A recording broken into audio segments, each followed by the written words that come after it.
وقت خالی دل سوالی لبوں پہ دعا دے، ہدایت کر دے رحمت، سن لے میری صدا۔ آپ کو اللہ نے سعادت بخشی پوری دنیا میں تبلیغ دین کے سلسلے میں گھومنے پھرنے کا، لوگوں سے ملنے کا، اور پاکستان کے بھی تقریباً پورے حکمران طبقے سے تبلیغ کی غرض سے ملنے کا آپ کو اتفاق ہوا۔ ان میں کس کو آپ نے نسبتاً دین کے قریب پایا اور کس سے آپ کو زیادہ امید ہے اللہ تعالیٰ سے کہ وہ اس ملک اور اس کی قوم کی خدمت کے قابل ہو سکتا ہے یا نسبتاً ہے؟ سلیم بھائی، یہ تو اللہ ہی جانتا ہے۔ دیانتداری کی بات یہ کہ میں تو جس سے بھی ملا سب نے مجھے عزت بھی دی، میری بات کو بھی سنا اور بہت احترام سے سنا۔ جو سابقہ حکمران تھے یا جو موجودہ حکمران ہیں یا جو بھی میں کسی سیاسی شخصیت سے ملتا ہوں تو عزت سے ملتے ہیں، پوری توجہ سے بات سنتے ہیں، اور کئی دفعہ ان کی آنکھوں میں آنسو بھی دیکھے ہیں۔ اللہ کے فضل سے اہل ایمان ہیں، آگے وہ کہاں تک اس کو لے کے چل سکتے ہیں اب یہ تو اللہ ہی جانتا ہے، میں غیب کی بات تو نہیں بتا سکتا۔ میں تو ہر ایک میں خیر کی امید رکھتا ہوں، نا امیدی، مایوسی یہ بھی ٹھیک نہیں ہے، اور کسی کے بارے میں بالکل منفی سوچنا یہ بھی ٹھیک نہیں ہے۔ اللہ کی ذات سے امید ہے کہ اللہ جس سے چاہے کام لے لے۔ میں اس طرح نیگیٹو نہیں سوچتا ہوں کہ یہ کر سکتا ہے اور یہ نہیں کر سکتا۔ مولانا صاحب، یہ آپ دعوت کے لیے ان سے وقت لیتے ہیں یا جب وہ بلاتے ہیں تو آپ تشریف لے جاتے ہیں؟ نہیں، وہ بلاتے ہیں تو میں جاتا ہوں، اس طرح میں وقت نہیں لیتا ہوں۔ تو کبھی میاں نواز شریف صاحب اور آصف زرداری صاحب نے بھی آپ کو بلایا ہے اور ان کو بھی آپ نے دعوت دی ہے دین کی؟ جی، میاں صاحب سے تو بہت ملاقاتیں ہوئی ہیں اور ان سے تفصیلی بات بھی ہوئی ہے، کئی مجالس میں ہوئی ہے۔ میاں شہباز شریف صاحب سے بھی کئی مجالس میں بہت تفصیلی بات ہوئی ہے۔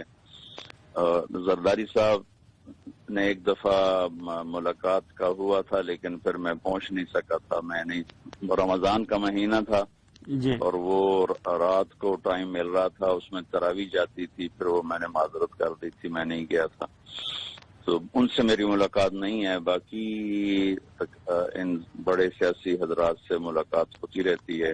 ہماری فوجی قیادت بھی بلاتی رہتی ہے جی آپ کو؟ جی، ان نجی سطح پر ملاقاتیں ہوتی رہتی ہیں۔ موجودہ آرمی چیف صاحب سے کبھی اس سلسلے میں ملاقات ہوئی؟ نہیں، میری ملاقات نہیں ہوئی۔ اچھا مولانا صاحب، ایک جو ہمارا سول لیڈرشپ ہے اور ملٹری لیڈرشپ ہے، اس میں کس کے ہاں آپ نے دین کو سمجھنے اور اس پہ عمل کرنے کی نسبتاً طلب زیادہ دیکھی ہے؟ اب بات یہ ہے کہ ہمارا جو فوجی ادارہ ہے نا جی، یہ ایک بڑا منظم نظم، میں یہ نہیں کہتا ہوں کہ اس میں جنید بغدادی بیٹھے ہیں جی، اس میں بھی کرپٹ لوگ بیٹھے ہوئے ہیں، لیکن یہ ایک بڑا منظم ادارہ ہے اور جس کی تربیت کسی ایک نظم و ضبط کے ساتھ ہونا، اس میں لینے کی استعداد زیادہ ہوتی ہے۔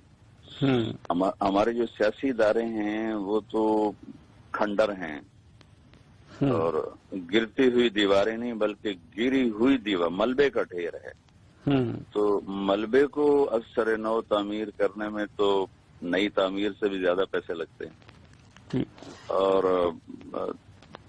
تھوڑی بہت ٹوٹ پھوٹ کی مرمت تو فوراً ہو جاتی ہے۔ تو فوج میں لینے کی استعداد زیادہ ہے چونکہ ان کو پہلے سے ایک انتہائی خوبصورت انداز میں ٹرینڈ کیا جاتا ہے اور ان میں ایک نظم و ضبط ہوتا ہے۔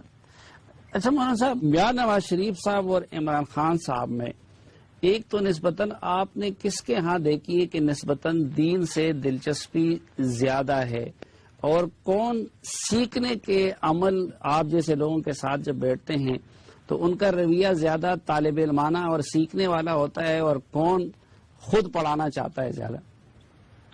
یہ آپ مجھے اب لڑوانا چاہتے ہیں دونوں کو، اس کا میں جواب نہیں دوں گا۔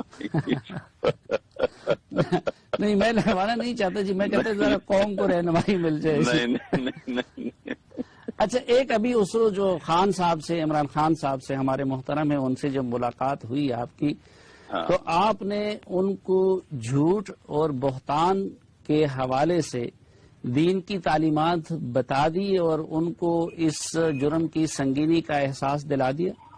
جی، میں نے ایک جنرل بات کی تھی کہ ہمارے جو سیاسی گروپس ہیں وہ ایک دوسرے پر الزام لگانا، ایک دوسرے پر بہتان اور ایک دوسرے کو برا بھلا کہنا، اس کو سیاست بنا کے چل رہے ہیں، اس کا تو کوئی فائدہ نہیں۔ میرے نبی نے زندگی بھر ایک نیگیٹو بول نہیں بولا، حالانکہ آپ کا معاملہ ابو جہل سے بھی تھا، ابو لہب سے بھی تھا، اور عبداللہ بن ابی جیسے منافق سے تھا، عتبہ، ربیعہ، کتنے بڑے بڑے آپ یہود سے تھا، عیسائیوں سے تھا، لیکن آپ نے کبھی کسی کے لیے نیگیٹو بول نہیں بولا، اور ہماری ساری طاقت اس پر ہی لگ رہی ہے نیگیٹو۔ میں نے تو اس وقت بھی اسے کہا تھا کہ یہ جب ابھی دھرنے کا ارادہ کر رہا تھا، میں نے کہا تھا آپ دھرنے نہ دیں، آپ اپنے صوبے کو بہتر بنانے کی کوشش کریں، آپ یہ سونامی نام نہ رکھیں، سونامی تو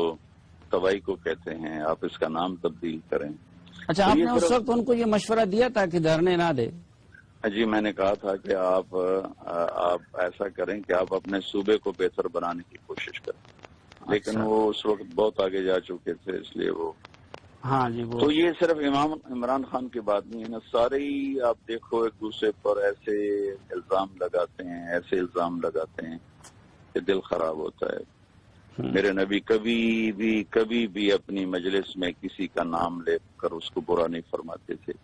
حضرت عائشہ رضی اللہ تعالیٰ عنہ کے بارے میں جب وہ بہتان لگا تو عبداللہ بن ابی نے اتنی آگ لگائی کہ سارا مدینہ اس میں ہل کے رہ گیا، اس میں بھی آپ نے اس کا نام نہیں لیا، صرف ایک دفعہ اس پورے مہینے میں اتنا فرمایا ٹھیک کہ کچھ لوگوں نے میرے گھر والوں کے بارے میں مجھے بہت پریشان کر دیا ہے۔ تو یہ اس میں تو سارے سیاستدان برابر ہیں، صرف ایک اس میں تو مولانا صاحب یقین سب برابر بھی ہیں، اور بدقسمتی سے آج کل یہ بہتان ترازی کا اور ذاتیات پہ اترنے کا رجحان